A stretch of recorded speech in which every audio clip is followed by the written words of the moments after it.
Olá, irmãos, estamos falando de jejum com propósito e a palavra de Deus nos diz em Jeremias, capítulo 31, versículo 5, diz assim: porque satisfiz a alma cansada e a alma triste saciei.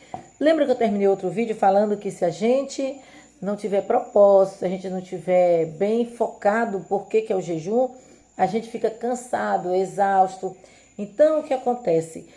A palavra de Deus nos garante que Cristo, ele nos satisfaz e ele nos sacia. Então, se eu começo a orar, eu começo a pedir: Jesus, olha, eu estou aqui no propósito, me ajuda aí a passar por esse perrengue, tira essa fome, me dá alegria.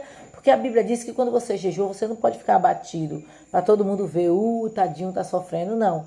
Tem que ser uma coisa bem que ninguém saiba, nem que você está jejuando. Então, a motivação do jejum tem várias explicações, mas em Mateus 6, 16 e 18, só fiz a observação assim, quando você vai entender que a orientação é focar no motivo interno, na motivação interna, em vez da motivação externa. Em Isaías 58, versículos 6 e 7, fala de jejum com propósito para libertar o oprimido e acolher o necessitado. Veja bem, porque o Senhor, se a pessoa ficar jejuando e orando, jejuando, mas ele não se compadece do necessitado, ele é impiedoso, ele é injusto, ele é grosseiro, não é cheio de amor, isso deixa a desejar como cristão. Então, em Lucas capítulo 2, versículo 37, mostra um jejum com devoção, que quer dizer que busca por causa de um encontro pessoal com Deus. A pessoa fala: não, eu quero mudar, Senhor, me ajuda. Eu não posso ser crente a vida inteira desse jeito, um crente carnudo, um crente que não prioriza o reino, um crente que não glorifica a Deus, um crente que não... Então, aí você vai ter lá o seu momento, né? Em Tiago, capítulo 4, versículo 3, ele diz assim, ó: pedes e não recebes, porque pedes mal. Quando é que eu peço mal? Está aqui nesse mesmo versículo.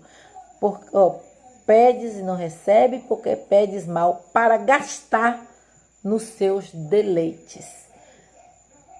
Olha a importância da gente perguntar para Deus o que Deus quer que a gente faça, que a gente dê para Ele, porque às vezes a gente não sabe o que Deus quer de nós, a maioria das vezes, né, irmão? Ninguém aqui é expert, a gente fica sempre tentando acertar, né? Porque Deus é um Deus de maravilha, é um Deus de misericórdia.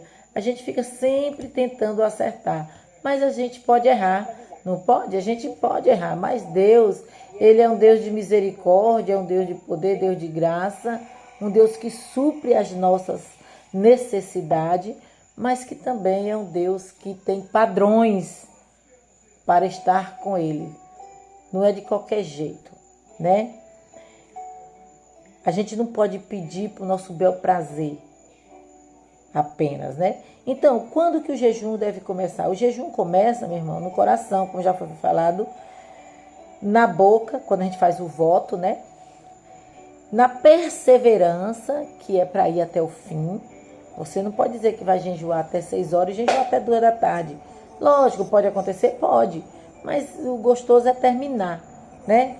Uma coisa também, a gente deve sempre... Eu já fiz, confesso para os irmãos, hoje não tenho tanto essa prática devido a algum problema de saúde, né? Açúcar alto, e se demora muito, açúcar baixo, aquelas coisas todas.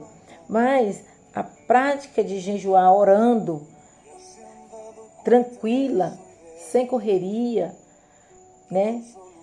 Porque não adianta você estar dizendo que está no jejum e você está xingando, correndo, pegando o menino para cima e para baixo. Porque o jejum é um momento de intimidade, é um momento de santificação. Você pode jejuar com tempo de consagração. Eu sei que para quem é dona de casa, não vou dizer que é impossível, é só largar a mão e ir. Porque quando a gente morre, meu irmão, ninguém se vira sem a gente. A gente que fica pensando que nós somos um mal necessário. Mas se as mulheres morrem, rapidinho os homens casam, vai viver com outra feliz da vida. Então, você não é um mal necessário. Se você tiver, amém. Se não tiver, tudo acontece no seu devido tempo. E às vezes a gente fica sem querer dar um tempo para Deus, porque tem casa para lavar, para varrer, para limpar, para cozinhar. Às vezes a gente não quer ir no ciclo de oração, porque não quer atrasar o almoço. Mas quando o médico pede para a gente passar o dia todinho na fila do SUS, a gente vai. E por que para Deus não pode? É meio sinistra essa situação, irmãos. É para refletir. Nós precisamos refletir. A gente prioriza muitas coisas e às vezes deixa de priorizar Deus. Prioriza muitas coisas e deixa de priorizar você. Ou eu, né? Então, a prática, como que é a prática mesmo? Como começar a jejuar? Primeiro você começa o jejum fazendo uma oração. Você vai, Senhor, eu entrego esse jejum nas tuas mãos, na intenção, no propósito de libertação de fulano, de salvação de fulano, de que o Senhor me liberte, exemplo, né, irmão, do vício do cigarro, do que for que tiver vício. Vai orando e pedindo a Deus também, Senhor, me ensina a orar, me dá discernimento, trabalha na minha mente. E aí você vai ver que Deus, ele vai começar a te dar uma direção, coisa linda. Outra coisa, consagrar o tempo do jejum. Você está orando? Tá jejuando? Tá. Então, nesse dia que você vai estar jejuando, prioriza ficar mais tempo em joelho, quietinha, e Deus fará grandes milagres. Porque antes do corpo se abster do alimento, o coração precisa se render a Deus. Amém? Já já a gente segue em frente. Um abraço, meu irmão.